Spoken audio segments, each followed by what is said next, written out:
നമ്മൾ മെറ്റൽസിനെ കുറിച്ചും നോൺ മെറ്റൽസിനെ കുറിച്ചും കഴിഞ്ഞ ക്ലാസ്സിൽ പറഞ്ഞിരുന്നു. ഇനി നമ്മൾ നോൺ മെറ്റൽസിന്റെ കുറച്ച് പ്രോപ്പർട്ടീസ് ആണ് ഇന്നത്തെ ക്ലാസ്സിൽ പറയുന്നത്. നോൺ മെറ്റൽസിന്റെ കുറച്ച് പ്രത്യേകതകൾ. അപ്പൊ മെറ്റൽസിന്റെ പ്രോപ്പർട്ടീസ് നമ്മൾ പറഞ്ഞു. എന്തൊക്കെയായിരുന്നു മെറ്റൽസിന്റെ പ്രോപ്പർട്ടീസ്? അത് മാലിയബിൾ ആണ്, ഡക്റ്റൈൽ ആണ്, ബ്രിട്ടിൽ ആണ്, അങ്ങനെ പല കാര്യങ്ങളും നമ്മൾ പറഞ്ഞു. ഇനി നോൺ മെറ്റൽസിന്റെ പ്രത്യേകതകൾ എന്താണെന്ന് നമുക്ക് കാണാം. നോൺ മെറ്റൽസിന്റെ പ്രോപ്പർട്ടീസ്. നോൺ മെറ്റൽസിന്റെ പ്രോപ്പർട്ടീസിനെ കുറിച്ച് പറയുകയാണെങ്കിൽ മെറ്റലുകളുടെ പ്രോപ്പർട്ടികൾ ഒന്നും കാണിക്കാത്ത ആളുകളാണ് നോൺ മെറ്റലുകൾ എന്ന് പറയുന്നത്. മെറ്റലുകളുടെ പ്രോപ്പർട്ടികൾ ഒന്നും കാണിക്കാത്ത ആളുകളാണ് നോൺ മെറ്റലുകൾ എന്ന് പറയുന്നത്. അവിടെ കൊടുത്തിട്ടുണ്ട് അല്ലേ? Non-metals are those elements which does not exhibit the properties of metal. മെറ്റലുകളുടെ പ്രോപ്പർട്ടി ഒന്നും കാണിക്കാത്ത ആളുകളാണ് നോൺ മെറ്റൽ എന്ന് പറയുന്നത്, അലോഹങ്ങൾ എന്ന് പറയുന്നത്. ഇനി നമുക്ക് physical properties of non metals ആണ് ഇനി നമ്മൾ ചർച്ച ചെയ്യുന്നത്. Physical properties of non metals. ആദ്യം തന്നെ ആദ്യത്തെ പോയിന്റ് എന്താണ്? occur as solid, liquid, gases at room temperature. Non metals അലോഹങ്ങൾ എന്താണ്? സോളിഡ് ആയിട്ട്, ലിക്വിഡ് ആയിട്ട്, ഗ്യാസ് ആയിട്ട് റൂം ടെമ്പറേച്ചറിൽ നിൽക്കും. സോളിഡ് ആയിട്ട്, ലിക്വിഡ് ആയിട്ട്, ഗ്യാസ് സ്റ്റേറ്റിൽ എന്താണ്? റൂം ടെമ്പറേച്ചറിൽ നിൽക്കും. ദ്രാവകാവസ്ഥയിൽ, ഖരാവസ്ഥയിൽ, വാതകാവസ്ഥയിൽ എന്നീ മൂന്ന് അവസ്ഥകളിൽ മാർക്ക് നിൽക്കാൻ കഴിയും. നോൺ മെറ്റൽസിന് നിൽക്കാൻ കഴിയും. അടുത്ത പോയിന്റ് എന്താണ്? ബ്രിട്ടിൽ. എന്താണ് ബ്രിട്ടിൽ? നമ്മൾ മെറ്റലിന്റെ പ്രോപ്പർട്ടി പറഞ്ഞിരുന്നു. ബ്രിട്ടിൽ എന്ന് പറയുന്ന പ്രോപ്പർട്ടി എന്താണ്? ബ്രിട്ടിൽ എന്ന് പറയുന്നത് ബ്രേക്ക് ഡൗൺ ചെയ്ത് കമ്പണൻസ് ആക്കി മാറ്റാൻ പറ്റുന്നതിനെ ബ്രിട്ടിൽ എന്ന് പറയും. ആ ഒരു പ്രോപ്പർട്ടി, ആ ഒരു കഴിവിനെയാണ് നമ്മൾ എന്ത് വിളിക്കുന്നത്? ബ്രിട്ടിൽ എന്ന് വിളിക്കുന്നത്. അപ്പൊ എന്താണ്? നോൺ മെറ്റൽ ബ്രിട്ടിൽ എന്ന പ്രോപ്പർട്ടി കാണിക്കുന്നുണ്ട്. അടുത്ത പോയിന്റ് ആണ് നോൺ മാലിയബിൾ. നോൺ മാലിയബിൾ എന്താണ് മാലിയബിലിറ്റി? മെറ്റൽസിന്റെ പ്രോപ്പർട്ടിയിൽ നമ്മൾ പറഞ്ഞു അടിച്ചു പരത്തി ടിൻ ഷീറ്റുകളാക്കി മാറ്റാൻ പറ്റും. അതാണ് മാലിയബിലിറ്റി അല്ലെ? അപ്പൊ നോൺ മെറ്റൽ എന്ന് പറയുന്ന അലോഹങ്ങൾക്ക് നോൺ മാലിയബിലിറ്റി ആണ്. അടുത്തതായിട്ട് വരുന്നത് നോൺ ഡക്റ്റൈൽ ആണ്. തിൻ വയറുകൾ നാരുകളാക്കി മാറ്റാനുള്ള മെറ്റലിന്റെ കഴിവിനെയാണ് ഡക്റ്റിലിറ്റി എന്ന് പറയുന്നത്. നോൺ മെറ്റലുകൾ എന്താണ്? നോൺ ഡക്റ്റൈൽ ആണ്. അടുത്തതായിട്ട് വരുന്നത് നോൺ സൊണോറസ്. സൊണോറസ് എന്ന് പറയുന്ന പ്രോപ്പർട്ടി നമ്മൾ മെറ്റലുകളിൽ കണ്ടിരുന്നു അല്ലെ? സൊണോറിറ്റി എന്ന് പറഞ്ഞാൽ എന്താണ്? മെറ്റലുകളിൽ സ്ട്രക്ട് ചെയ്യുമ്പോൾ അത് സൗണ്ട് പ്രൊഡ്യൂസ് ചെയ്യുന്നുണ്ടെങ്കിൽ, സൗണ്ട് നമുക്ക് കേൾക്കാൻ കഴിയുന്നുണ്ടെങ്കിൽ ആ ഒരു കഴിവിനെയാണ് എന്ത് വിളിക്കുന്നത്? സൊണോറിറ്റി എന്ന് വിളിക്കുന്നത്. നോൺ മെറ്റലുകൾ എന്താണ്? നോൺ സൊണോറസ് ആണ്. ആ പ്രോപ്പർട്ടി കാണിക്കുന്ന ആളുകളല്ല. അടുത്തതായിട്ട് വരുന്നത് എന്താ? Bad conductors of heat and electricity. ഇലക്ട്രിസിറ്റിയുടെയും കറണ്ടിന്റെയും ഹീറ്റിന്റെയും ബാഡ് കണ്ടക്ടേഴ്സ് ആണ് ആര്? നോൺ മെറ്റലുകൾ എന്ന് പറയുന്നത്. നമ്മൾ മെറ്റലുകൾ കണ്ടിരുന്നു എന്താണ്? Good conductors of heat and electricity ആണ്. അവർ ഹീറ്റും ഇലക്ട്രിസിറ്റിയും കടത്തിവിടുന്ന ആളുകളാണ്, കണ്ടക്ട് ചെയ്യുന്ന ആളുകളാണ്. എന്നാൽ നോൺ മെറ്റൽസ് എന്താണ്? ബാഡ് കണ്ടക്ടേഴ്സ് ആണ്. അവർക്ക് കടത്തിവിടാൻ കുറച്ച് മടിയാണ് അല്ലെ? പുവർ കണ്ടക്ടേഴ്സ് ആണ് അവർ. Bad conductors of heat and electricity. അടുത്തത് നമ്മൾ നോക്കുന്നത് നോൺ മെറ്റൽസിന്റെ കുറച്ച് എക്സാമ്പിളുകളാണ്. നോൺ മെറ്റൽസിന്റെ കുറച്ച് ഉദാഹരണങ്ങളാണ്. ആദ്യം തന്നെ ഹൈഡ്രജൻ ഉണ്ട്. ഹൈഡ്രജൻ എന്താണ്? ഗ്യാഷ്യസ് സ്റ്റേറ്റിലാണ്, ഗ്യാസ് ആണ്. അതുപോലെ നൈട്രജൻ, ഓക്സിജൻ, ഫ്ലൂറിൻ, ക്ലോറിൻ ഇവരൊക്കെ തന്നെ എന്താണ്? ഗ്യാസ് സ്റ്റേറ്റിലുള്ള ആളുകളാണ്. അടുത്തതായിട്ടുള്ളത് ബ്രോമിൻ ആണ്. ബ്രോമിൻ എന്ത് സ്റ്റേറ്റിലാണുള്ളത്? ലിക്വിഡ് സ്റ്റേറ്റിലാണുള്ളത്. അടുത്തത് അയോഡിൻ ആണ്. Iodine, carbon, sulphur, phosphorus, silicon ഇത്രയും ആളുകൾ എന്താണ്? സോളിഡ് സ്റ്റേറ്റിലുള്ള എലമെന്റുകളാണ്, നോൺ മെറ്റലുകളാണ്. അപ്പൊ നോൺ മെറ്റലുകൾക്ക് കുറച്ച് ഉദാഹരണങ്ങൾ, എക്സാമ്പിൾസ് ആണ് നമ്മൾ നോക്കിയിരുന്നത്. ഇനി നെക്സ്റ്റ് ആയിട്ട് നമുക്ക് എന്താണ് അലോയ് എന്ന് നോക്കാം. അലോയ്കൾ എന്താണ്? ഒന്നിൽ കൂടുതൽ മെറ്റലിന്റെ കോമ്പിനേഷൻ ആണ് അലോയ് എന്ന് പറയുന്നത്. ഒന്നിൽ കൂടുതൽ മെറ്റലുകളുടെ കോമ്പിനേഷൻ ആണ് അലോയ് എന്ന് പറയുന്നത്. The meaning of the term alloy is a substance formed from the combination of two or more metal. ഒന്നിൽ കൂടുതൽ മെറ്റലുകളുടെ കോമ്പിനേഷനെയാണ് അലോയികൾ എന്ന് വിളിക്കുന്നത്. അതിപ്പം മെറ്റൽ ആവണമെന്നില്ല. ഒരു മെറ്റലും വേറെ ഏതെങ്കിലും ഒരു എലമെന്റും കൂടെ കമ്പൈൻ ചെയ്താലും നമ്മൾ അതിനെ എന്ത് വിളിക്കും? അലോയ് എന്ന് വിളിക്കും. Alloy can be also formed from the combination of metals and other elements. മെറ്റൽസിന്റെയും വേറൊരു എലമെന്റിന്റെയും കോമ്പിനേഷനെയും എന്ത് വിളിക്കാം? അലോയികൾ എന്ന് വിളിക്കാം. The property exhibited by alloy are often quite different from the properties of their individual component. എന്താണ് അതിന്റെ അർത്ഥം? അവർ ഒറ്റയ്ക്ക് നിൽക്കുമ്പോഴുള്ള പ്രോപ്പർട്ടി ആയിരിക്കില്ല അവർ കമ്പൈൻ ചെയ്ത് നിൽക്കുമ്പോഴുള്ള പ്രോപ്പർട്ടി. ഒറ്റയ്ക്ക് നിൽക്കുമ്പോഴല്ല നമുക്ക് ശക്തി കൂടുതൽ, കൂട്ടത്തോടെ നിൽക്കുമ്പോഴാണ് ശക്തി കൂടുതൽ എന്നൊക്കെ പറയാറില്ലേ. അതുപോലെ ഇൻഡിവിജ്വൽ ആയിട്ട് നിൽക്കുന്നതിനേക്കാളും ഗ്രേറ്റർ സ്ട്രെങ്ത്തും ഹാർഡ്നെസ്സും അലോയികൾക്ക് കമ്പൈൻ ചെയ്ത് നിൽക്കുമ്പോൾ, അലോയികൾ കമ്പൈൻ ചെയ്ത് അതിന്റെ കോമ്പൗണ്ട്സ് കമ്പൈൻ ചെയ്ത് നിൽക്കുമ്പോൾ അലോയികൾക്ക് ഗ്രേറ്റർ സ്ട്രെങ്ത്തും ഹാർഡ്നെസ്സും കൂടുതലാണ്. When compared to pure metal, pure മെറ്റലുകളെ കമ്പയർ ചെയ്ത് നോക്കുമ്പോൾ അലോയികൾക്ക് ഇവർ കമ്പൈൻ ചെയ്ത് നിൽക്കുമ്പോൾ അവർക്ക് എന്ത് കൂടുതലാണ്? ഗ്രേറ്റർ സ്ട്രെങ്ത്തും ഹാർഡ്നെസ്സും കൂടുതലാണ്.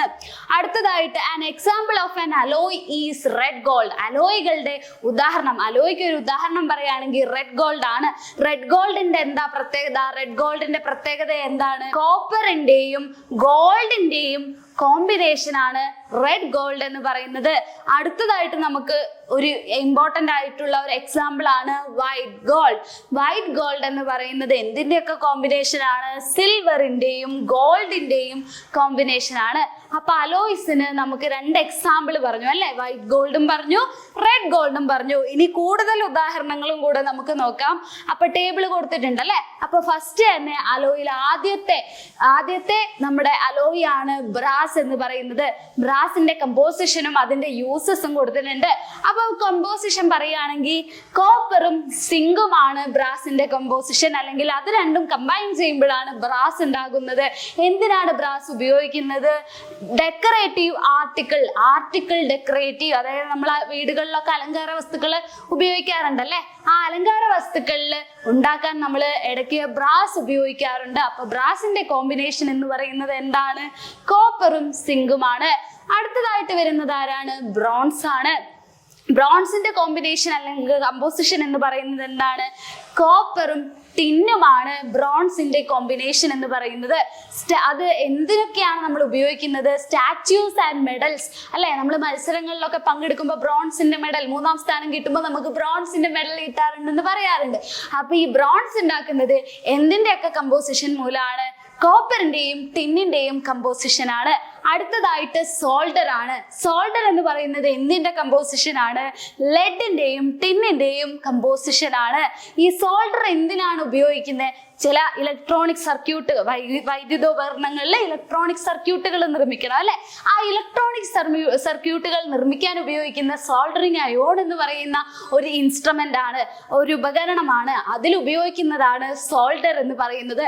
അപ്പൊ സോൾഡറിന്റെ കോമ്പിനേഷൻ എന്ന് പറയുന്നത് എന്താണ്? ലെഡും ടിന്നുമാണ്. അടുത്തതായിട്ട് നമ്മൾ സ്റ്റെയിൻലെസ് സ്റ്റീൽ ആണ് കാണുന്നത്. സ്റ്റെയിൻലെസ് സ്റ്റീൽ നമ്മൾ എന്തിനാ ഉപയോഗിക്കുന്നത്? സ്റ്റെയിൻലെസ് സ്റ്റീല് യൂട്ടൻസിൽസ് അല്ലെ, പാത്രങ്ങള് അങ്ങനെയുള്ള കാര്യങ്ങൾക്കൊക്കെ നമ്മൾ എന്താണ്? അലോയ് ആയിട്ടുള്ള സ്റ്റെയിൻലെസ് സ്റ്റീൽ ഉപയോഗിക്കാറുണ്ട്. ഈ സ്റ്റെയിൻലെസ് സ്റ്റീലിന്റെ കോമ്പിനേഷൻ ഏതൊക്കെയാണ് കോമ്പിനേഷൻ വരുന്നത്? അയേണ്, കാർബൺ, ക്രോമിയം, അതുപോലെ നിക്കൽ എന്നിവരൊക്കെയാണ് നമ്മുടെ സ്റ്റെയിൻലെസ് സ്റ്റീലിന്റെ കോമ്പിനേഷൻ എന്ന് പറയുന്നത്. ഇതിലെന്താണ്? യൂട്ടൻസിൽസ് ആണ് അതിന്റെ യൂസ് എന്ന് പറയുന്നത്. അടുത്തതായിട്ട് വരുന്നത് ജർമ്മൻ സിൽവർ ആണ്. ജർമ്മൻ സിൽവറിന്റെ കോമ്പിനേഷൻ എന്ന് പറയുന്നത് ഏതാണ്? കോപ്പർ ഉണ്ട്, നിക്കൽ ഉണ്ട്, സിങ്ക് ഉണ്ട്. കോപ്പർ ഉണ്ട്, നിക്കൽ ഉണ്ട്, സിങ്ക് ഉണ്ട്. ഇതെന്തിനാ ജർമ്മൻ സിൽവർ ഉപയോഗിക്കുന്നത്? ആഭരണങ്ങൾ ഉണ്ടാക്കാൻ, ആർട്ടിഫിഷ്യൽ ജ്വല്ലറി ഉണ്ടാക്കാനാണ് ജർമ്മൻ സിൽവർ ഉപയോഗിക്കുന്നത്. ഇതെന്താണ്? ഒരു അലോയ് ആണ്. എന്തിന്റെ ഒക്കെ കോമ്പിനേഷൻ ആണ്? നമ്മുടെ കോപ്പറിന്റെയും നിക്കലിന്റെയും സിങ്കിന്റെയും കോമ്പിനേഷൻ ആണ്. അടുത്തതായിട്ട് വരുന്ന അലോയ് ആണ് ഗൺ മെറ്റൽ. ഗൺ മെറ്റലിനെ കുറിച്ച് പറയുകയാണെങ്കിൽ അത് കോപ്പറിന്റെയും ടിന്നിന്റെയും സിങ്കിന്റെയും കോമ്പിനേഷൻ ആണ്. എന്തിനാ ഗൺ മെറ്റൽ ഉപയോഗിക്കുന്നത്? ഗണ്ണ് നിർമ്മിക്കാൻ അല്ലെ. ഗണ്ണ് നിർമ്മിക്കാനൊക്കെ നമ്മൾ ഉപയോഗിക്കുന്ന ഒരു അലോയ് ആണ് എന്ത്? ഗൺ മെറ്റൽ എന്ന് പറയുന്നത്. അടുത്തത് വരുന്നത് ഡ്യൂറാലുമിൻ ആണ്. ഡ്യൂറാലുമിൻ എന്തിന്റെയൊക്കെ കോമ്പിനേഷൻ ആണ്? Aluminium, magnesium, copper, manganese. ഈ എലമെന്റുകളുടെ, ഈ മൂലകങ്ങളുടെ അല്ലെങ്കിൽ ഈ നോൺ മെറ്റലുകളുടെ കോമ്പിനേഷൻ ആണ് എന്ത്? അലോയ് ആയിട്ടുള്ള ഡ്യൂറാലുമിൻ എന്ന് പറയുന്നത്. ഈ ഡ്യൂറാലുമിൻ എന്തിനാണ് ഉപയോഗിക്കുന്നത്? ബോഡീസ് ഓഫ് എയർക്രാഫ്റ്റിന്റെ ബോഡി ആയിട്ടാണ് ഇത് ഉപയോഗിക്കുന്നത്. അടുത്തത് മഗ്നീലിയം ആണ്. മഗ്നീലിയം എന്ന് പറയുന്നത് എന്തിന്റെയൊക്കെ കോമ്പിനേഷൻ ആണ്? അലുമിനിയത്തിന്റെയും മഗ്നീഷ്യത്തിന്റെയും കോമ്പിനേഷൻ ആണ്. ഇതെന്തിനാണ്? കിച്ചൺ വെയേഴ്സിനാണ് നമ്മൾ ഇത് ഉപയോഗിക്കുന്നത്. അടുത്തത് മഗ്നീലിയം ആയിരുന്നു നമ്മൾ പറഞ്ഞിരുന്നത്. അടുത്തത് സ്റ്റീൽ ആണ്. സ്റ്റീലിനെ കുറിച്ച് പറയുകയാണെങ്കിൽ സ്റ്റീൽ എന്തിന്റെയൊക്കെ കോമ്പിനേഷൻ ആണ്? അയേണിന്റെയും കാർബണിന്റെയും കോമ്പിനേഷൻ ആണ് സ്റ്റീൽ എന്ന് പറയുന്നത്. എന്തിനാണ് സ്റ്റീൽ യൂസ് ചെയ്യുന്നത്? ഷിപ്പിംഗ്, കൺസ്ട്രക്ഷന് വേണ്ടിയിട്ടൊക്കെയാണ് നമ്മൾ എന്ത് ഉപയോഗിക്കുന്നത്? സ്റ്റീൽ ഉപയോഗിക്കുന്നത്.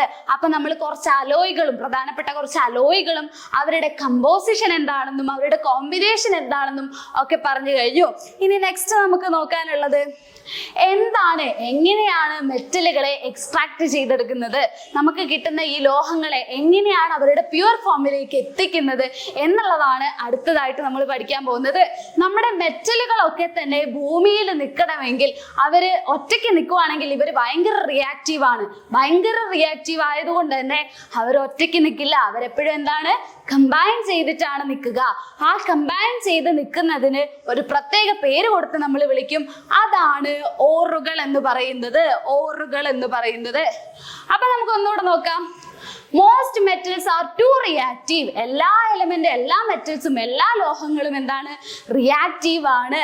And exist in their grounds. അതായത് അവരുടേതായിട്ട് എന്താണ്? നിൽക്കാൻ അവർക്ക് പറ്റില്ല. കാരണം എന്താണ്? ഇവര് റിയാക്റ്റീവ് ആണ്.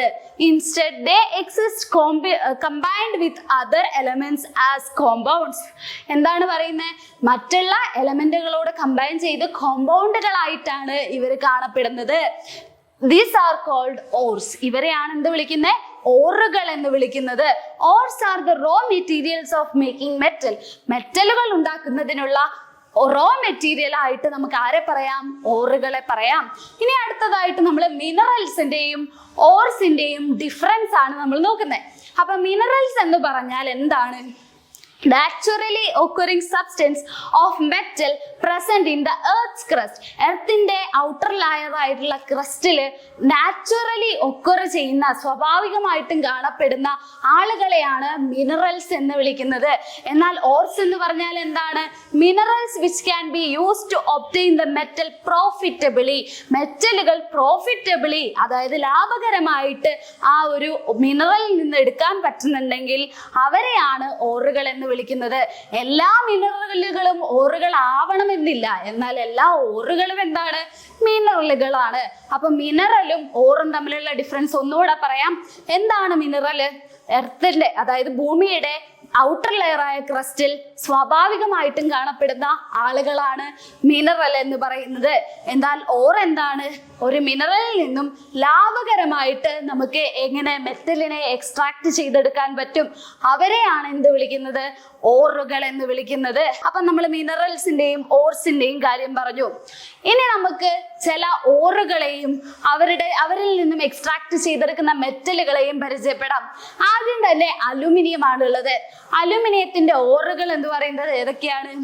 ബോക്സൈറ്റ്, ഡയാസ്പോറ്, കാലോനൈറ്റ് എന്ന് പറയുന്ന 3 ഓറുകളാണ് അലുമിനിയത്തിനുള്ളത്. അടുത്തതായിട്ട് വരുന്നത് അയോണിന്റെ ഓറുകളാണ്. അയോണിന് എത്ര ഓറുണ്ട്? ഹാമറ്റൈറ്റ് ഉണ്ട്, മാഗ്നറ്റൈറ്റ് ഉണ്ട്, സിഡറൈറ്റ് ഉണ്ട്, അയൺ പൈറൈറ്റ് ഉണ്ട്, ലിമണൈറ്റ് ഉണ്ട്. ഇനി അടുത്തതായിട്ട് കോപ്പർ ആണ് വരുന്നത്. കോപ്പറിന് എത്ര ഓറുകളാണുള്ളത്? കോപ്പർ പൈറൈറ്റ് ഉണ്ട്, കോപ്പർ ഗ്ലാൻസ് ഉണ്ട്, കുപ്രൈറ്റ് ഉണ്ട്, മാലക്കൈറ്റ് ഉണ്ട്, അസുറൈറ്റ് ഉണ്ട്. ഇനി അടുത്തതായിട്ട് വരുന്ന മെറ്റൽ അല്ലെങ്കിൽ ലോഹം എന്ന് പറയുന്നത് സിങ്ക് ആണ്. സിങ്കിന്റെ മെറ്റൽ ഓറുകൾ ഏതൊക്കെയാണ്? സിങ്ക് ബ്ലെൻഡ് ഉണ്ട്, കലാമിൻ ഉണ്ട്, സിങ്ക് സൈറ്റ് ഉണ്ട്. ഇനി അടുത്തതായിട്ട് വരുന്ന മെറ്റൽ എന്ന് പറയുന്നത് ലെഡ് ആണ്. ലെഡിന്റെ ഓറുകൾ ഏതൊക്കെയാണ്? ഗലേന ഉണ്ട്, ആംഗലസൈറ്റ് ഉണ്ട്, സെറൂസൈറ്റ് ഉണ്ട്. അടുത്തതായിട്ട് വരുന്നത് ടിൻ ആണ്. ടിന്നിന് ഒരൊറ്റ ഓറേ ഉള്ളൂ, ടിൻസ്റ്റോൺ ആണ് ടിന്നിന്റെ ഓറ് വരുന്നത്. അടുത്തതായിട്ട് വരുന്നത് സിൽവർ ആണ്. സിൽവറിന് ഓറുകൾ എത്രയുണ്ട്? സിൽവർ ഗ്ലാൻസ് ഉണ്ട്, പൈറാഗൈറൈറ്റ് ഉണ്ട്, ക്ലോറാഗൈറൈറ്റ് ഉണ്ട്, അതുപോലെ സ്റ്റെഫനൈറ്റ് ഉണ്ട്, അതുപോലെ പ്രോസിറ്റൈറ്റ് ഉണ്ട്. അങ്ങനെ ഇത്രയും ഓറുകളാണ് നമ്മുടെ സിൽവറിനുള്ളത്. അടുത്തതായിട്ട് എക്സ്ട്രാക്ഷൻ ഓഫ് മെറ്റൽസ് ആണ്. എങ്ങനെയാണ് മെറ്റലിനെ മിനറലുകളിൽ നിന്നും ഓറുകളിൽ നിന്നും വേർതിരിച്ച് പ്യുവർ മെറ്റലാക്കി എടുക്കുന്നത്? ഈ ഒരു പ്രോസസ്സിനെ നമ്മൾ വിളിക്കുന്ന പേരാണ് മെറ്റലർജി. മലയാളത്തിൽ ലോഹ നിഷ്കർഷണം എന്നാണ് വിളിക്കുന്നത്. അപ്പൊ മെറ്റലർജി എന്താണെന്ന് നമുക്ക് നോക്കാം. ഫസ്റ്റ് തന്നെ the process of extracting metal or buried deep underground is called mining. ഭൂമിയുടെ അകത്തു നിന്നും, ഭൂമിയുടെ അറകളിൽ നിന്നും അല്ലെങ്കിൽ ഭൂമിയുടെ ഔട്ടർ ലെയറുകളിൽ നിന്നും എന്താണ്? ഓറുകളെ കുഴിച്ചെടുക്കണം അല്ലെ? ആദ്യം ഓറുകളെ അണ്ടർഗ്രൗണ്ടിൽ നിന്നും എടുക്കണം. ആ ഒരു പ്രോസസ്സിനെയാണ് എന്ത് വിളിക്കുന്നത്? മൈനിങ് എന്ന് വിളിക്കുന്നത്. അപ്പൊ മൈനിങ് എന്താണെന്ന് നമ്മൾ കണ്ടു. The metals ores are found in the earth's crust in a varying abundance. ആദ്യത്തെ സ്റ്റെപ്പ് എന്ന് പറഞ്ഞാൽ മൈനിങ് ആയിരുന്നു. The extraction of metals from ores is what allows to use minerals in the ground. എന്താണ്? മിനറലുകൾ ഉപയോഗിച്ചിട്ട് ആ ഓറിൽ നിന്നാണ്. ഓർ എടുക്കുന്നത് എന്തിൽ നിന്നാണ്? മിനറലുകളിൽ നിന്നാണ്.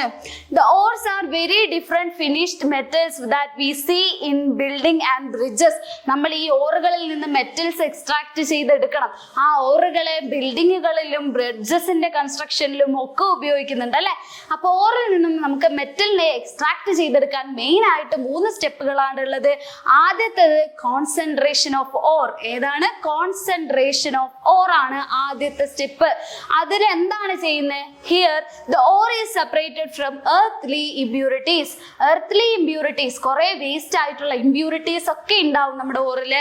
അത് സെപ്പറേറ്റ് ചെയ്തെടുക്കുന്ന ആ ഒരു പ്രോസസ്സാണ് കോൺസെൻട്രേഷൻ ഓഫ് ഓർ എന്നറിയപ്പെടുന്നത്.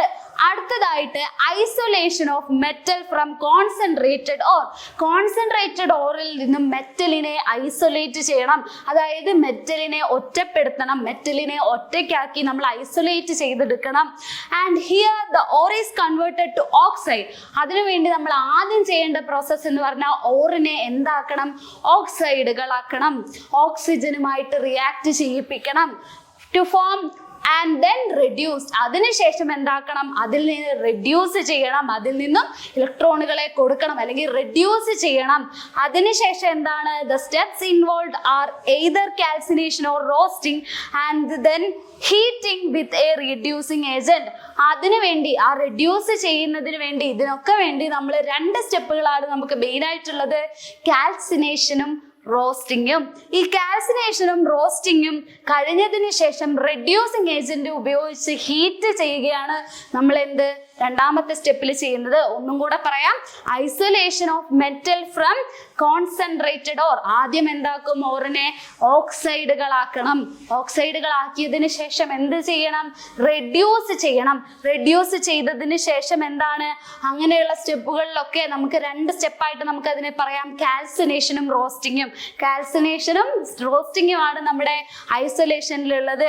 അതിനുശേഷം റെഡ്യൂസിങ് ഏജന്റ് ഉപയോഗിച്ചിട്ട് എന്തുകൂടെ ചെയ്യണം? എന്ത് ചെയ്യണം? ഹീറ്റ് ചെയ്യണം.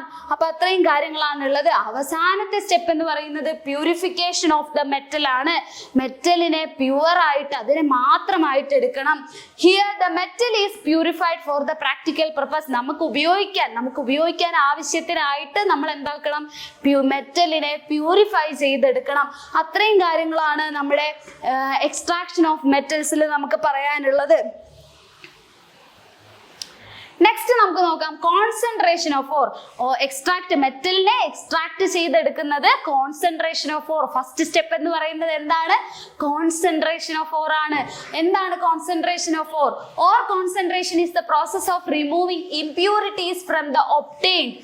Impurities from the or obtained. അതായത് ഓറിൽ നിന്നും കിട്ടുന്ന, അതായത് ഓറായിട്ട് നമുക്ക് കിട്ടുമ്പോൾ അതിൽ ഒരുപാട് ഇമ്പ്യൂരിറ്റീസ് ഉണ്ടാവും. ആ ഇമ്പ്യൂരിറ്റീസ് ഒക്കെ റിമൂവ് ചെയ്യുക എന്നുള്ളതാണ് ആദ്യത്തെ സ്റ്റെപ്പ്. കോൺസെൻട്രേഷൻ എന്ന് പറഞ്ഞാൽ ആ ഇമ്പ്യൂരിറ്റികൾ എന്ത് ചെയ്യണം?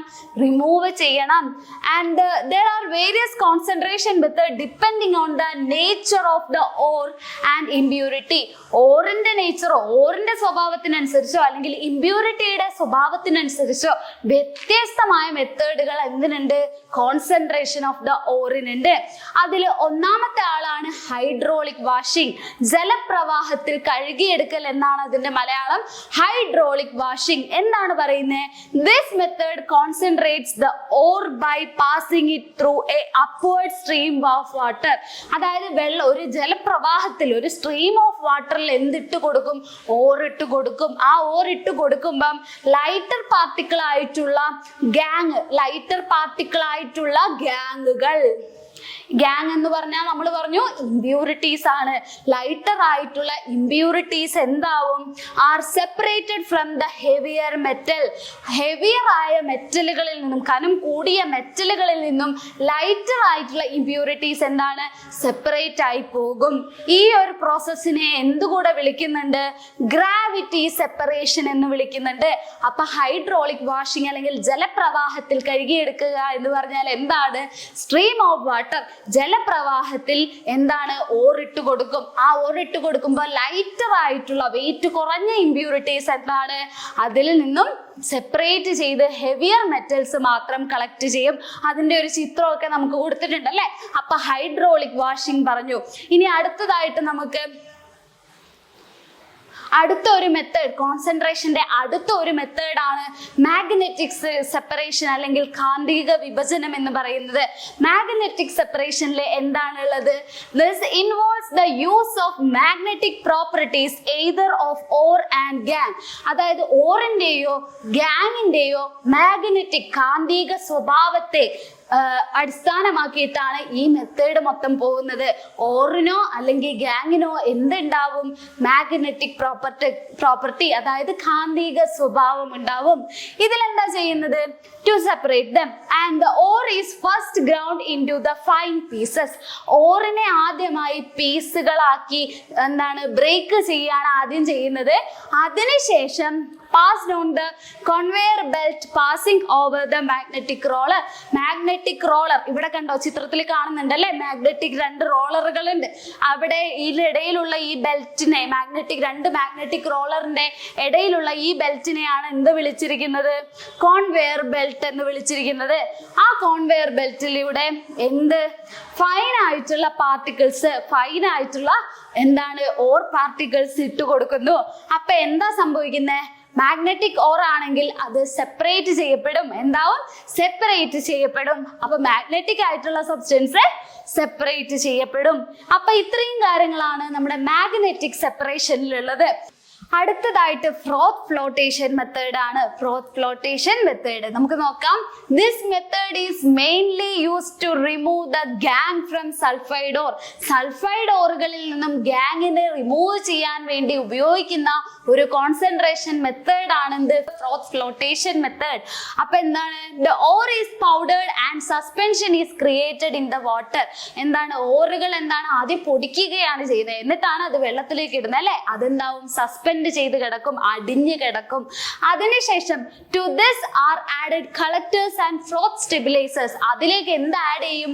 കളക്ടറുകളെയും ഫ്രോത്ത് സ്റ്റെബിലൈസേഴ്സിനെയും ആഡ് ചെയ്യും. എന്താണ് കളക്ടേഴ്സ്? കളക്ടേഴ്സ് എന്ന് പറയുന്നത് നമ്മൾ ഇവിടെ ഉപയോഗിക്കുന്നത് പൈൻ ഓയിൽ, ഫാറ്റി ആസിഡ്സ് ഒക്കെയാണ്. കളക്ടേഴ്സ് ആയിട്ട് നമ്മൾ ഇവിടെ ഉപയോഗിക്കുന്നത് പൈൻ ഓയിലിന്റെയും ഫാറ്റി ആസിഡുകളെയുമാണ്.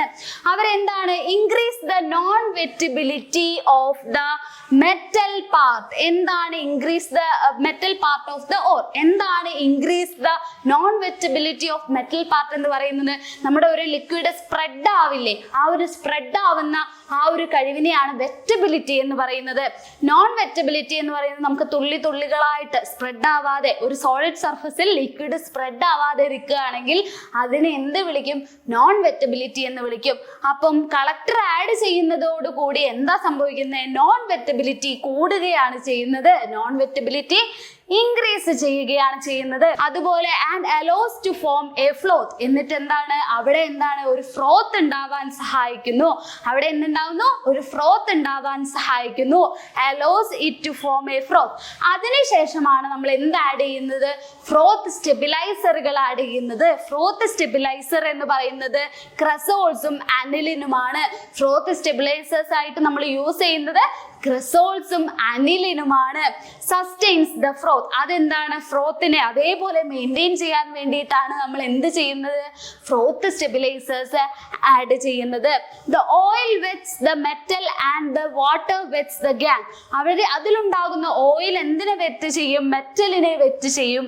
അതുപോലെ വാട്ടർ എന്താണ്? ഗ്യാങ്ങിനെ വെറ്റ് ചെയ്യും.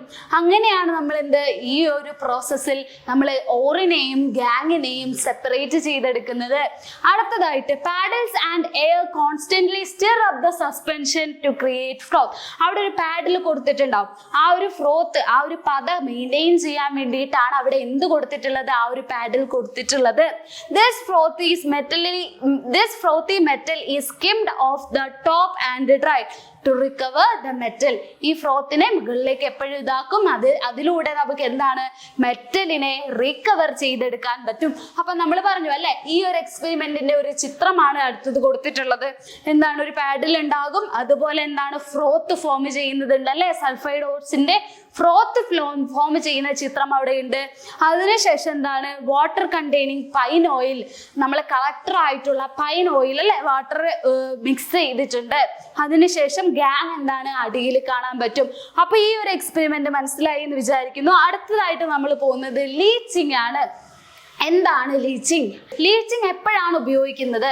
സോൾവെന്റിൽ, അതായത് ലായകത്തിൽ, അതായത് സോൾവെന്റ് എന്തെങ്കിലും ഒരു സാധനം, നമ്മളിപ്പം സോളിഡ് ആയിട്ടുള്ള പഞ്ചസാര അല്ലെ, പഞ്ചസാര നമ്മൾ വെള്ളത്തിൽ ലയിപ്പിക്കുന്നുണ്ട്. അപ്പൊ ആ വെള്ളത്തിനെ നമ്മൾ സോൾവെന്റ് എന്ന് പറയും. അപ്പൊ സോൾവെന്റും സോല്യബിൾ, ഓറ് സോല്യബിൾ ആണെങ്കിൽ മാത്രം, ഓറ് അലിഞ്ഞു ചേരുന്നുണ്ടെങ്കിൽ മാത്രം ആണ് നമ്മൾ എന്ത് പ്രക്രിയ ഉപയോഗിക്കുന്നത്, ലീച്ചിങ് എന്ന് പറയുന്ന എക്സ്പെരിമെന്റ് അല്ലെങ്കിൽ ലീച്ചിങ് എന്ന് പറയുന്ന മെത്തേഡ് നമ്മൾ യൂസ് ചെയ്യുന്നത്. Leaching is used when the ore is soluble in a solvent. ഒരു സോൾവെന്റില് ഓറ് സോല്യബിൾ ആവുകയാണെങ്കിൽ മാത്രമേ നമ്മൾ എന്ത് യൂസ് ചെയ്യുള്ളൂ, ലീച്ചിങ് ഉപയോഗിക്കുള്ളൂ. The powdered ore is dissolved in a chemical. എന്താണ്, ഓറുകളെ പൗഡർ ആക്കിയതിന് ശേഷം കെമിക്കലിലേക്ക്, അതായത് chemical usually a strong solution, chemical ആയിട്ടുള്ള NaOH, സോഡിയം ഹൈഡ്രോക്സൈഡ് അടങ്ങിയ സൊല്യൂഷനിൽ എന്താക്കും, ഡിസോൾവ് ചെയ്യിപ്പിക്കും. ഇങ്ങനെ ഡിസോൾവ് ചെയ്യിപ്പിച്ചതിന് ശേഷം the chemical solution dissolves the metal in the ore and it can be extracted. ആ ഡിസോൾവ് ചെയ്ത് വെച്ച സോഡിയം ഹൈഡ്രോക്സൈഡ് ഉണ്ടല്ലേ, NaOH, അതെന്താണ്, മെറ്റലിനെ ഡിസോൾവ് ചെയ്യിപ്പിക്കും. ഓറിൽ നിന്നും മെറ്റലിനെ എന്ത് ചെയ്യിപ്പിക്കും, അലിയിപ്പിക്കും, ഡിസോൾവ് ചെയ്യിപ്പിക്കും. and it can be extracted and separated from the gangue by extracting the chemical solution. Chemical സൊല്യൂഷനിൽ നിന്നും എന്തിനെ സെപ്പറേറ്റ് ചെയ്തെടുക്കാൻ അത് സഹായിക്കും, മെറ്റലിനെ സെപ്പറേറ്റ് ചെയ്തെടുക്കാൻ സഹായിക്കും. Extraction of aluminium metal from the bauxite ore is done using this process. Bauxite ഓറിൽ നിന്നും അലുമിനിയത്തിനെ സെപ്പറേറ്റ് ചെയ്തെടുക്കാൻ നമ്മൾ ഉപയോഗിക്കുന്ന ഒരു മെത്തേഡാണ് ലീച്ചിങ് എന്ന് പറയുന്നത്. അപ്പൊ കോൺസെൻട്രേഷൻ ഓഫ് ഓറിൽ നമ്മൾ കുറച്ചധികം മെത്തേഡുകൾ പറഞ്ഞു.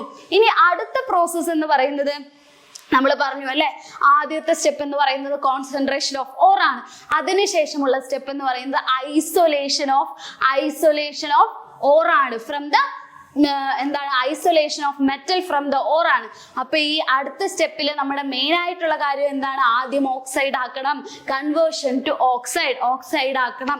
ആദ്യം തന്നെ in this process metal refining is done by heating the ore in a limited supply or absence of എയറിന്റെ അമിതമായ സപ്ലൈയുടെ അടിസ്ഥാനത്തിലോ അല്ലെങ്കിൽ എയർ കുറച്ചിട്ടോ ഇതിനെ മിക്സ് ചെയ്യുന്ന ആ ഒരു പ്രോസസ്സ്, സപ്ലൈ കൂട്ടിയും കുറച്ചും ഹീറ്റ് ചെയ്യുന്ന ആ ഒരു പ്രോസസ്സിനെയാണ് ഓക്സൈഡിൽ നമ്മൾ ആദ്യം ചെയ്യുന്നത്, കൺവേർഷൻ ഓഫ് ഓക്സൈഡിൽ ആദ്യം ചെയ്യുന്നത്.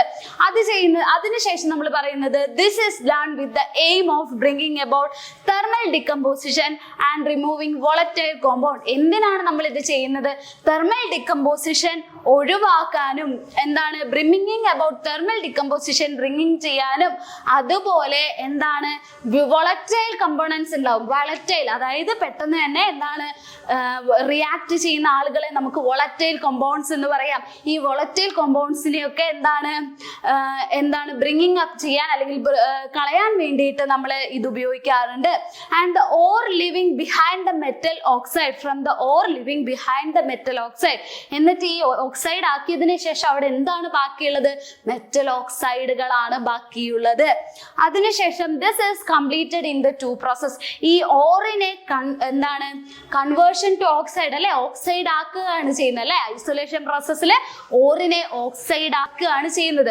അതിനു വേണ്ടിയിട്ട് നമുക്ക് രണ്ട് പ്രോസസ്സ് യൂസ് ചെയ്യാം, കാൽസിനേഷനും റോസ്റ്റിങ്ങും. അപ്പൊ നമുക്ക് രണ്ട് പ്രോസസ് ആണുള്ളത്, കാൽസിനേഷനും റോസ്റ്റിങ്ങും. എന്താണ് കാൽസിനേഷനും റോസ്റ്റിങ്ങും എന്ന് നോക്കാം. ആദ്യം തന്നെ കാൽസിനേഷൻ, അല്ലെങ്കിൽ റോസ്റ്റിംഗ് എന്ന് പറയുന്നതിന്റെ ഡിഫറൻസ് കൂടെ നമുക്ക് പറഞ്ഞു പോവാം. Roasting is the heating of the metal ore in the presence of excess of oxygen. Oxygen excess ആയി നിൽക്കുമ്പോൾ എന്തിനെ ഹീറ്റ് ചെയ്യണം? മെറ്റലിനെ ഹീറ്റ് ചെയ്യണം. ഈ ഒരു പ്രോസസ്സാണ് റോസ്റ്റിംഗ് എന്ന് പറയുന്നത്. റോസ്റ്റിംഗിന് എന്താ പ്രത്യേകത? എന്താ അതിന് ആവശ്യം? Requires excess amount of air or oxygen. കൂടുതൽ അളവിൽ ആവശ്യമുണ്ട്? ഓക്സിജനെ അല്ലെങ്കിൽ എയറിനെ ആവശ്യമുണ്ട്. അടുത്തത് mainly done for sulphide ore. Sulphide ഓറുകൾക്കാണ് ഇത് മെയിൻ ആയിട്ടും ചെയ്യുന്നത്. സൾഫൈഡ് ഓറുകൾക്കാണ് ഇത് മെയിൻ ആയിട്ട് ചെയ്യുന്നത്. അടുത്തത് release toxic gases and substances. വിഷപ്പുകകളും അതുപോലെ അതർ സബ്സ്റ്റൻസസ്, വേറെ വസ്തുക്കളും എന്താണ് ഇതിൽ റിലീസ് ചെയ്യപ്പെടുന്നുണ്ട്. എപ്പോ? റോസ്റ്റിംഗ്. റോസ്റ്റിംഗ് എന്ന് പറഞ്ഞാൽ എന്താണ്? എക്സസ് ആയിട്ടുള്ള ഓക്സിജൻ അല്ലെങ്കിൽ എക്സസ് ആയിട്ടുള്ള എയറിലെ മെറ്റലിനെ ചൂടാക്കുന്നതാണ് എന്ത്? റോസ്റ്റിംഗ് എന്ന് പറയുന്നത്. അടുത്തതായിട്ട് കാൽസിനേഷൻ ആണ്. കാൽസിനേഷൻ എന്താണ്? Is the heating of metal ore in the presence of limited air or oxygen. Heat ചെയ്യുമ്പോൾ കുറഞ്ഞ എയർ അല്ലെങ്കിൽ കുറഞ്ഞ ഓക്സിജൻ ആയിരിക്കും ഉണ്ടാവുക. Done at limited air or oxygen. ഒരു ലിമിറ്റിലായിരിക്കും എന്തുണ്ടാവുള്ളൂ? എയറോ ഓക്സിജനെ ഉണ്ടാവുകയുള്ളൂ. Done for carbonate ore. എന്തിനാണ് അധികം ഉപയോഗിക്കുന്നത്? കാർബണേറ്റ് ഓറുകൾക്കാണ് ഉപയോഗിക്കുന്നത്. റോസ്റ്റിംഗ് നമ്മൾ പറഞ്ഞപ്പോൾ എന്താ പറഞ്ഞത്? സൾഫൈഡ് ഓറുകൾക്കാണ് ഉപയോഗിക്കുന്നത്. എന്നാൽ എന്താണ് കാൽസിനേഷൻ വരുമ്പോൾ അത് കാർബണേറ്റ് ഓറുകൾക്ക് മാത്രമാണ് യൂസ് ചെയ്യുന്നത്. ഇവിടെയും അതിൻ്റെ ടോക്സിക് ആയിട്ടുള്ള വിഷവസ്തുക്കൾ അല്ലെങ്കിൽ വിഷവസ്തുക്കൾ, വോളറ്റൈൽ ആയിട്ടുള്ള കോമ്പൗണ്ട്സ്, പെട്ടെന്ന് റിയാക്ട് ചെയ്യുന്ന കോമ്പൗണ്ട്സിനെയൊക്കെ ഇവർ റിലീസ് ചെയ്യും. കാൽസിനേഷൻ പ്രോസസ്സിൽ റിലീസ് ചെയ്യും. ഇനി അടുത്തതായിട്ട് നമുക്ക് നോക്കാം എന്തൊക്കെയാണ് നമ്മുടെ എക്സ്ട്രാക്ഷൻ ഓഫ് മെറ്റൽസിലുള്ള മേജർ ആയിട്ടുള്ള സ്റ്റെപ്പുകൾ. അപ്പൊ നമ്മൾ പറഞ്ഞു ഓറുണ്ട് അല്ലെ. ഓറില് ഫസ്റ്റത്തെ സ്റ്റെപ്പ് എന്ന് പറയുന്നത് കോൺസെൻട്രേഷൻ ഓഫ് ഓർ ആണ്. കോൺസെൻട്രേഷൻ ഓഫ് ഓറിൽ നമ്മൾ എന്താണ് hydraulic washing, froth flotation, magnetic separation ഒക്കെ പറഞ്ഞു. അതിനുശേഷമുള്ള സ്റ്റെപ്പ് എന്ന് പറയുന്നത് extraction of the crude metal from the ore. ഓറിൽ നിന്നും മെറ്റലിനെ സെപ്പറേറ്റ് ചെയ്തെടുക്കണം. അതിന് മൂന്നായിട്ട് നമുക്ക് ഡിവൈഡ് ചെയ്തെടുക്കാം. ആദ്യം എക്സ്ട്രാക്ഷനെ മൂന്നായിട്ട് നമുക്ക് ഡിവൈഡ് ചെയ്യാം. Metals of high reactivity, reactivity കൂടിയ മെറ്റലുകൾ. മെറ്റൽസ് ഓഫ് മീഡിയം റിയാക്ടിവിറ്റി, അത്രയൊന്നും റിയാക്ടിവിറ്റി ഇല്ല, ഒരു മീഡിയം ലെവലിൽ റിയാക്ടിവിറ്റി ഉള്ള മെറ്റലുകൾ. അടുത്തതായിട്ട് metals of low reactivity, reactivity കുറഞ്ഞ ആളുകൾ. അപ്പൊ എന്താണ്? ഹൈ റിയാക്ടിവിറ്റി ഉള്ള മെറ്റലുകളെ എങ്ങനെ നമുക്ക് എക്സ്ട്രാക്ട് ചെയ്തെടുക്കാം? അവർ രണ്ട് തരത്തിലാണുള്ളത്. ഹാലൈഡ്സും ഉണ്ട്, ഓക്സൈഡ്സും ഉണ്ട്. ഇവരെ രണ്ടുപേരെയും ഒരു മെത്തേഡാണ് ഇലക്ട്രോളിസിസ് ഓഫ് മോൾട്ടൺ ഓർ. അപ്പൊ എന്താണ് ഇലക്ട്രോളിസിസ് ഓഫ് മോൾട്ടൺ ഓർ? അപ്പൊ എന്താണ്? ഏതൊക്കെ മെറ്റലിനാണ് ഇത് കോമൺ ആയിട്ട് ചെയ്യുന്നത്? സോഡിയം ഉണ്ട്, മഗ്നീഷ്യം ഉണ്ട്, അലുമിനിയം ഉണ്ട്. ഇത്രയും ആളുകളെയാണ് എന്ത് നമ്മൾ ഇലക്ട്രോളിസിസ് ഓഫ് മോൾട്ടൺ ഓർ ചെയ്യുന്നത്. അതായത് ഇലക്ട്രോളിസിസ് ചെയ്യുന്നത്. മെറ്റൽസ് ഓഫ് ഹൈ റിയാക്ടിവിറ്റി ആണ് ഇവരൊക്കെ. അവർക്ക് ചെയ്യുന്നതാണ് എന്ത്? ഇലക്ട്രോളിസിസ്. അടുത്തതായിട്ട് നമ്മൾ പരിചയപ്പെടുന്ന മെറ്റൽസ് ഓഫ് മീഡിയം റിയാക്ടിവിറ്റി. അത്ര വലിയ ഹൈ റിയാക്ഷൻ ഒന്നും ഇല്ലാത്ത ആളുകൾ അല്ലെ, ഒരു മീഡിയം റിയാക്ടിവിറ്റി ഉള്ള ആളുകളെ എങ്ങനെയാണ്? അപ്പൊ അതിൽ തന്നെ രണ്ട് തരത്തിലുള്ള ഓറുകളാണ് നമ്മൾ കാണുന്നത്. കാർബണേറ്റ് ഓറും സൾഫൈഡ് ഓറും. കാർബണേറ്റ് ഓറും സൾഫൈഡ് ഓറും ആണ് ഉള്ളത്. കാർബണേറ്റ് ഓർ ആണെങ്കിൽ നമ്മൾ പറഞ്ഞു കാൽസിനേഷൻ ആണ്. സൾഫൈഡ് ഓർ ആണെങ്കിൽ എന്ത് പറഞ്ഞു? റോസ്റ്റിംഗ് ആണ്. ഇത് നമ്മൾ കുറച്ച് മുമ്പ് കണ്ടിരുന്നു അല്ലെ. അപ്പൊ കാർബണേറ്റ് ഓർ എന്ന് പറഞ്ഞാൽ കാൽസിനേഷനും സൾഫൈഡ് ഓർസ് എന്ന് പറഞ്ഞാൽ റോസ്റ്റിംഗുമാണ്. ഇവരെ എന്താണ് ആദ്യം ചെയ്യുന്നത്? ഓക്സൈഡ് ഓഫ് ദ മെറ്റൽ ആണ്. ഇവരെ ഈ കാൽസിനേഷൻ പ്രോസസ്സും അതുപോലെ റോസ്റ്റിംഗ് പ്രോസസ്സും ഒക്കെ കഴിഞ്ഞ് നമുക്ക് കിട്ടുന്നത് ഓക്സൈഡ് ഓഫ് ദ മെറ്റൽ ആണ്. അതിനുശേഷം എന്താ സംഭവിക്കുക? മെറ്റലിനെ റിഡ്യൂസ് ചെയ്യും. റിഡക്ഷൻ ഓഫ് ദ മെറ്റൽ ആണ്. അവസാനം എന്താണ്? റിഫൈനിങ് ഓഫ് ദ മെറ്റൽസ് ആണ്. റിഫൈനിങ് ഓഫ് മെറ്റൽസിന് ഇവിടെ കുറച്ച് ഉദാഹരണങ്ങൾ എന്തൊക്കെ മെത്തേഡ്സ് എന്നുള്ളത് ഇവിടെ കൊടുത്തിട്ടുണ്ട് അല്ലെ. ഡിസ്റ്റിലേഷൻ ഉണ്ട്, ലിക്വേഷൻ ഉണ്ട്, അങ്ങനെ കുറച്ച് പ്രോസസ്സുകൾ ഉണ്ട്. അല്ലാതെയോ കെമിക്കൽ റിഡക്ഷൻ ഉണ്ട്, ഓട്ടോ റിഡക്ഷൻ ഉണ്ട്, ഡിസ്പ്ലേസ്മെന്റ് മെത്തേഡുകൾ ഉണ്ട്, അതുപോലെ ഇലക്ട്രോലിറ്റിക് റിഡക്ഷൻ ഉണ്ട്. ഇതൊക്കെ ഓരോ റിയാക്ഷനുകളാണ് അല്ലെ. അതിന് നമ്മൾ അടുത്ത ക്ലാസ്സിൽ ഡിസ്കസ് ചെയ്യും. അടുത്തതായിട്ട് വരുന്നത് മെറ്റൽസ് വിത്ത് ലോ റിയാക്ടിവിറ്റി. അതായത് ഹൈ റിയാക്ടിവിറ്റി പറഞ്ഞു, മീഡിയം റിയാക്ടിവിറ്റി പറഞ്ഞു, ലോ റിയാക്ടിവിറ്റി പറഞ്ഞു. അപ്പൊ ലോ റിയാക്ടിവിറ്റിയിൽ സൾഫൈഡ് ഓറുകളാണെങ്കിൽ എന്താണ് റോസ്റ്റിംഗ് അല്ലെ, സൾഫൈഡ് ഓറുകളാണ് അധികവും എന്താണ് ലോ റിയാക്ടിവിറ്റിയിൽ വരുന്ന മെറ്റലുകളിൽ നിന്ന് വരുന്നത്. അപ്പൊ എന്താണ് സൾഫൈഡ് ഓറിനെ എന്താ ചെയ്യുന്നത്, റോസ്റ്റിംഗ് ചെയ്യും. റോസ്റ്റിംഗ് എന്ന് പറഞ്ഞാൽ നമ്മൾ നേരത്തെ പറഞ്ഞു അല്ലെ, എയറിന്റെ എന്താണ് എക്സസ് ആയിട്ടുള്ള പ്രസൻസിൽ എന്ത് ചെയ്യും, മെറ്റലിനെ ഹീറ്റ് ചെയ്യും. അപ്പൊ റോസ്റ്റിംഗ് പറഞ്ഞു. റോസ്റ്റിംഗിൽ നിന്നും കിട്ടുന്ന ഓക്സൈഡ്സിനെ എന്ത് ചെയ്യും, റിഡക്ഷൻ ചെയ്യും, റെഡ്യൂസ് ചെയ്യും. അതിൽ നിന്നും എന്ത് കിട്ടും, മെറ്റൽ കിട്ടും. പിന്നെ അതെന്ത് ചെയ്യും, റിഫൈൻ ചെയ്തെടുക്കും. അപ്പൊ ഇത്രയും കാര്യങ്ങളാണ് നമ്മൾ പറഞ്ഞിരുന്നത്. ഇനി നേരത്തെ നമ്മൾ പറഞ്ഞു മെറ്റൽസ് വിത്ത് ഹൈ റിയാക്ടിവിറ്റിനെ നമ്മൾ ചെയ്യുന്ന ഒരു പ്രോസസ്സാണ് ഇലക്ട്രോളിസിസ്. എന്താണ് ഇലക്ട്രോളിസിസ്? ഇലക്ട്രോളിസിസ് എന്ന് പറഞ്ഞാൽ എന്താണ് നമ്മൾ കണ്ടിട്ടുണ്ട് അല്ലെ. ഇലക്ട്രോളിസിസ് എന്ന് പറഞ്ഞാൽ is defined as the process of decomposing ionic compounds into their elements by passing direct electric current through the compound in a fluid form.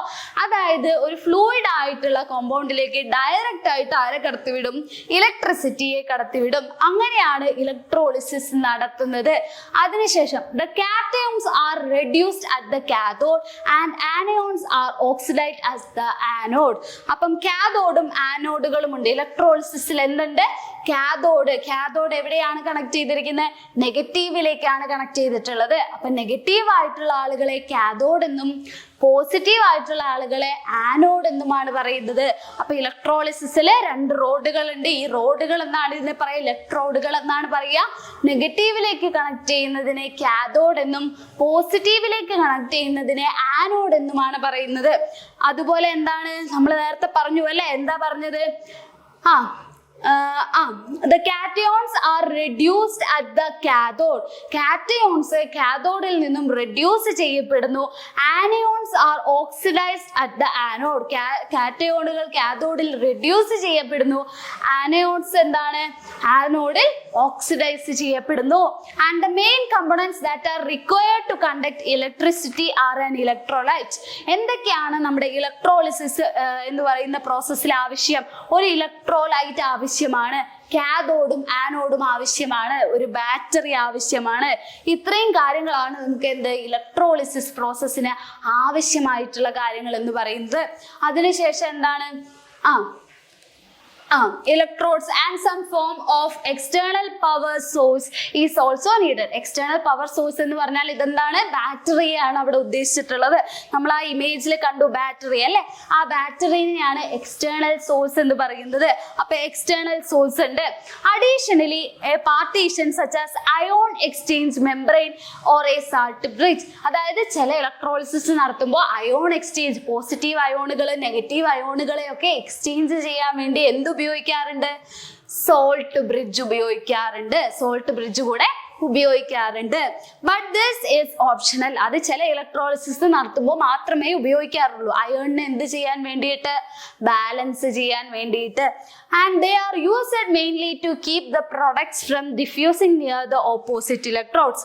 അതായത് എന്താണ്, ഓപ്പോസിറ്റ് ഇലക്ട്രോഡുകളായിട്ട് ഡിഫ്യൂസ് ചെയ്യാൻ, അകന്നു പോവാതിരിക്കാൻ വേണ്ടിയിട്ടാണ് നമ്മൾ എന്ത് ഇടയ്ക്ക് സോൾട്ട് ബ്രിഡ്ജ് ഉപയോഗിക്കുന്നത്.